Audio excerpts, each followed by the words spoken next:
Let's take a moment out of our busy schedules to talk about sends in Ableton Live. How exciting! There's a couple different ways we can accomplish the same thing, so I'm going to cover those. Some that bring unique possibilities, some that do the same old thing. So yeah, let's get going here. Okay, so first of all, ascend. We're going to right click, we're going to insert return track. Ascend just right here, it sends it to the return track. So ascend and return is kind of like a pair. They're buddies. They certainly love each other. Anyway, so on the return track, it's a special kind of track where the input is fed from other tracks. So you can actually record onto a return track. So what you do is you put effects on the return, and that's it. They just house your effects. So on old consoles, they would use old consoles. They do this today too. But basically, when you have like a hardware unit, you send to that, and the return brings the effect back. So then you can use one reverb on many different channels. So, sorry, I'm extremely popular. Okay, so we're going to take this and we're going to apply reverb to it by turning this up. Oh yeah. Now anything that's on a return, you want to have at 100% wet, because we're just going to hear the effect. So this channel has the original sound, and this channel has the effect. And depending on how loud or where this is set at is how much this channel will be hearing that sound, and thus how much of the effect we're going to hear. Boom. Now we can change the level of the effect using this, and we can add stuff down here to change that effect further. So like a lot of people don't like Live's reverb for good reason, but I find if you shelf it a little bit, it's not as harsh. And so this EQ is now being applied just to that reverb.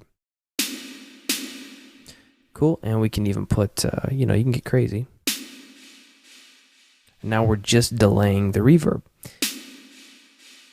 or the reverbed sound of that snare. Now, of course, because this is for the channel, it's going to apply to all the different things that exist on the channel equally. Now, so if that's too loud, we can turn this back. And so now we have a little bit less of that effect happening. This button right here is important to note. It determines whether or not this knob is pre or post fader. This is the fader. If it's post fader, I can't quite remember now. It's post fader, it's related to where this actual fader is at. So here, we can't hear anything, but if we switch it to pre fader, this send is happening before the fader. Anyway, if that makes sense to you, then you know what it does. If it doesn't, just leave it where it's at. Life will go on. Okay, that pretty much covers like basic returns. Now, we can also, well, let's not do that. Let's do a simple delay. We could send, if we enable this, we could send the reverb to another delay, which would be this delay, which again, we're going to want to set at 100% wet. So you can do cool things like that. And then you can also send a send back into itself.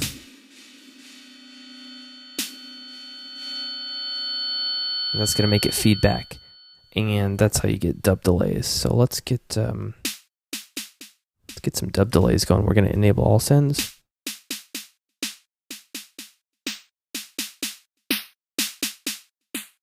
So, can't remember quite how it is. Oh, it's because it's post. So you can hear it starting to go like that. Oh, let's do this like this, maybe.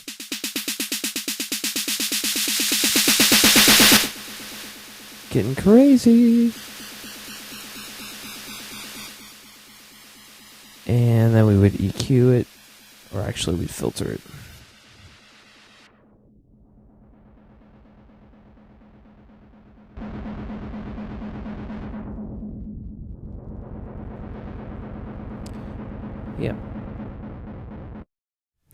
Okay, I regret that.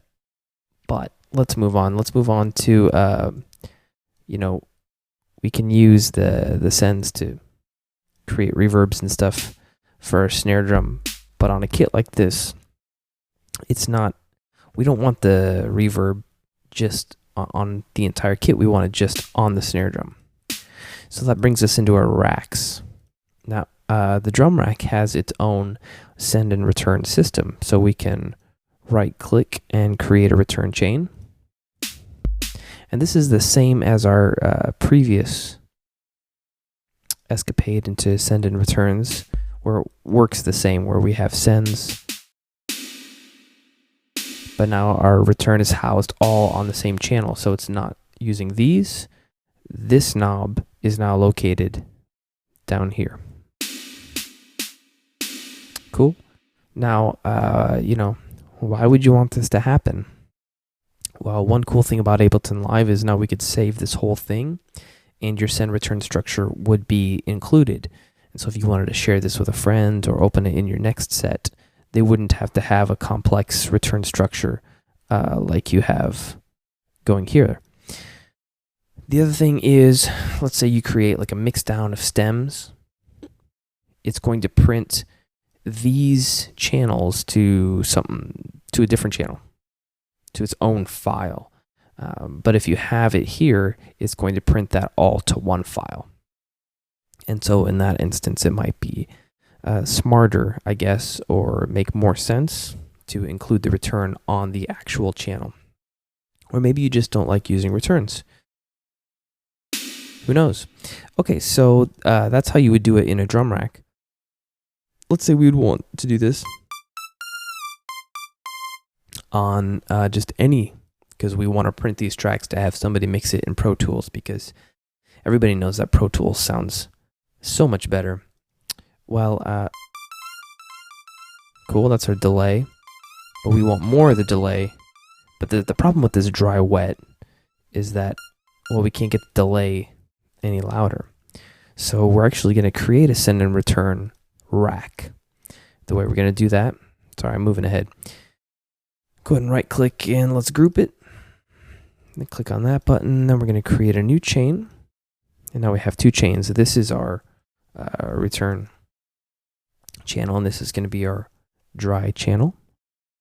We're going to set this to 100% wet. And then we're going to add a new audio effect rack in here. Now the reason I add an audio effect rack is this right here.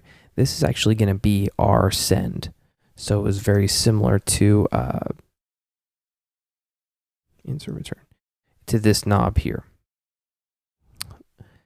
Okay, so if you remember what that knob did, sending it to the return, that's not what this does. So let's just name that send. Cool. This is 100% wet. And so now we have control of the volume of the effect just like we would on a send, but it's all occurring on one channel. And what's cool about that is we can apply effects only to the delayed sound. So let's do. So now the delays are overdriven, but the original sound is not. And let's say we wanted to do that also with, we wanted to filter it.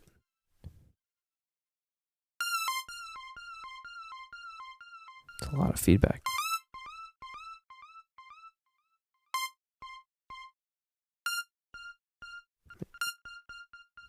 Now the reason you'd want to filter a delay or something is because if you have a lot of delay, it tends to get very busy.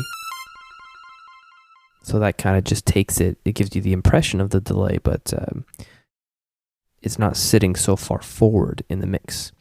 Okay, so now let's talk about the send type function.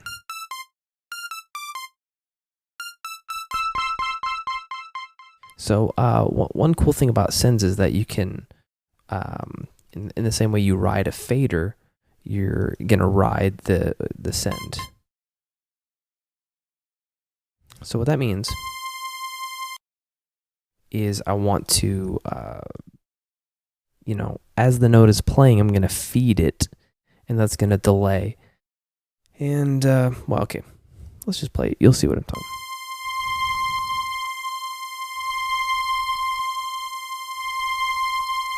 So every once in a while, I'm feeding that effect. But you know what? It's even cooler when we put a grain delay on. And let's go up on the octave. Get these out of here. Okay, so now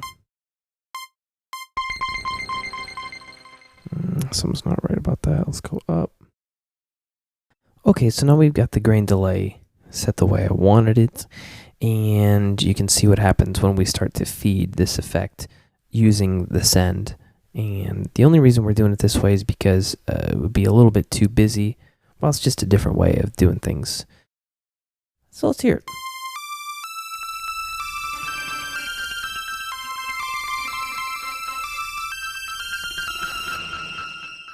Cool. So you can just hear it's interesting. Now, if I were to leave it all the way up, again, we're just going to get a different type of effect.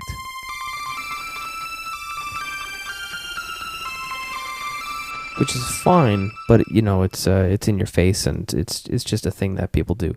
Another thing that happens is, like, if we turn this feedback all the way up, and now we're going to automate this send.